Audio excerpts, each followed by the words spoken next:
What's up, guys? Welcome back to the channel. Hope everybody's doing well today. If you guys are new here, this is Hugh and we're working on this WaterBox 7225 build.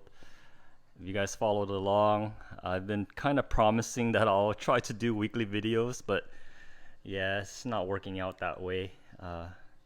Work's getting really busy and I haven't had time to I haven't had extra time to spend it on the reef tanks and things like that. So the last video we worked on the filtration, the biological filtration right here. What I have inside right here is pond matrix. I used it for my Red Sea Reefer 350 and my Lagoon 25, and it's been working out good so far. And I bought a big 8-gallon bucket of it years ago, and I still had that much left, or I still have a whole bunch left. I just ran out of media bags to put them in, but on the last video I put the media in, and the bottom right there I put in under gravel filters, just to raise everything up, so the water is kind of flowing through freely. But yeah, today my kids are off to grandma's, and I got a couple minutes to work on the tank again, so I want to do a couple of things. So the tank is running right now. I got the water up to the line level right there, but you can hear a whole bunch of gurgling and everything right here. Now a bunch of you guys messaged me in the comments section down below that I need to drill a hole in this U pipe right here. I didn't glue everything down, so I should be able to just kind of pull it off, and then we'll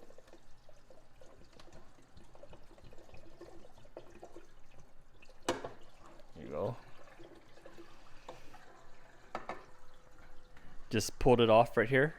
We'll drill a hole and add a valve to it to adjust the amount of the air that goes through to control the noise. We'll see. Alright, so I got my U pipe right here. I got these two. Got these off of eBay, but I'm pretty sure you could find it anywhere.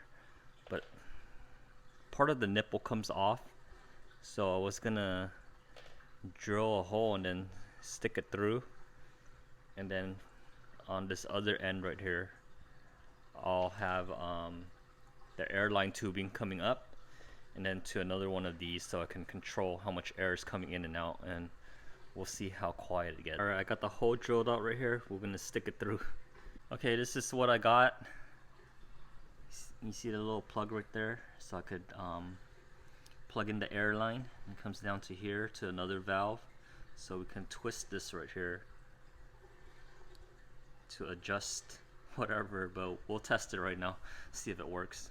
I just plugged it in, and the water's gonna go up to start the siphon and everything, but let's let it get to where it needs to be, and then we'll play around with that dial right there and see what happens.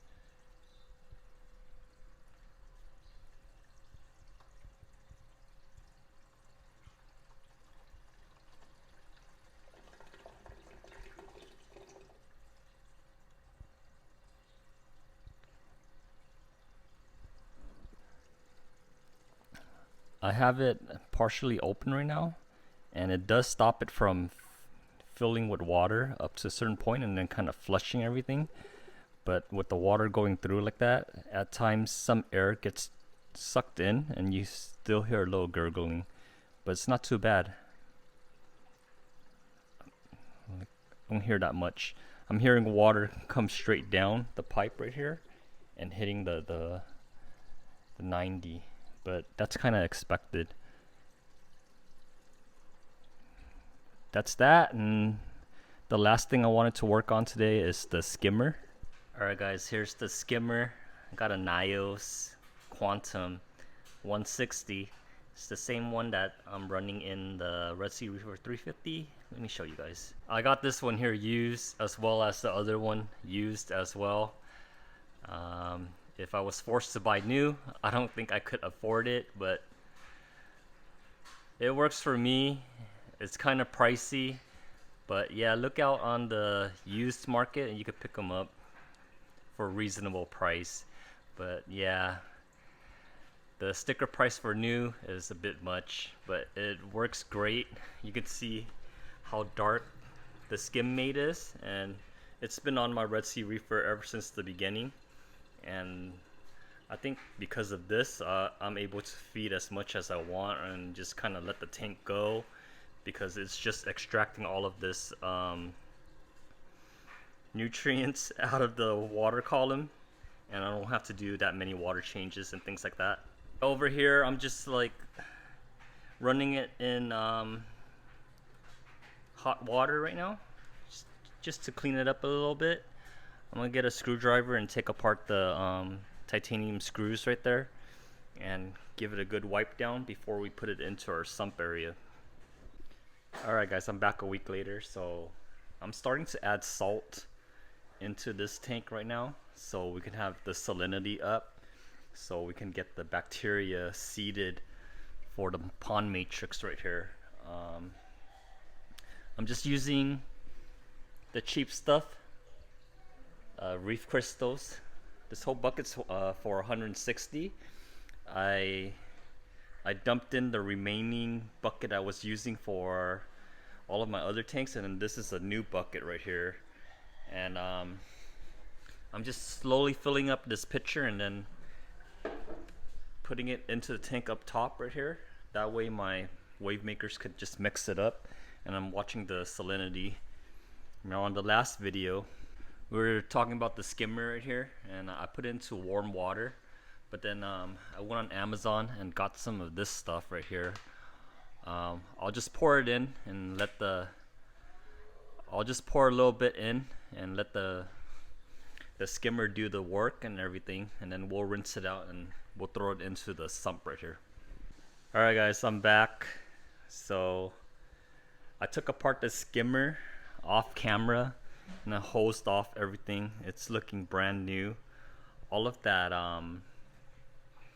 gunk and stuff, it kind of just melted off, and then on the bottom right here, it seemed like it melted off and it just piled up on the bottom. So I had to take off the 4 screws and take everything apart. The only part that I couldn't get to is here. It melted off those I think it's like warm droppings or something. You know how it gets hard on your glass and in your sump and things like that? It all melted off, but then I couldn't take that tube apart to do a deep clean on that. So I tried to force water in there to kind of rinse it off, and it did rinse off, but then I couldn't clean it all the way, so I just left it alone. But the skimmer's in right now, and I have it hooked up to the Kasa smart plug so we can voice control it. Let's see. Alexa, turn on WaterBox skim. Okay. There you go. So skimmer turns on, and I have the power going down. If you guys followed along, on the back of the sump I added like a frost tint to it, so it blocks out all of the distractions behind. So when you're looking at it like from here, you don't see the mess that's behind. Behind the sump, I just have, let's see, it's a power strip, extra pump right here, and extra controllers, whatever. I gotta clean that out, but that's the extra power strip down here.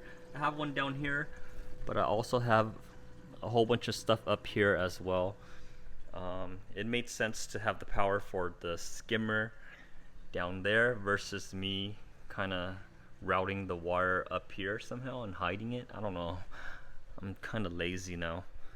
But skimmer's in. I added a bunch of salt to the tank and getting the salinity up. It's mixing right now. So once the salinity is in, we'll kick on the heater and then we'll jumpstart the bacteria to get the cycle going for this tank. Until then, I'll save that for another video. So I'll catch you guys on the next one. Bye.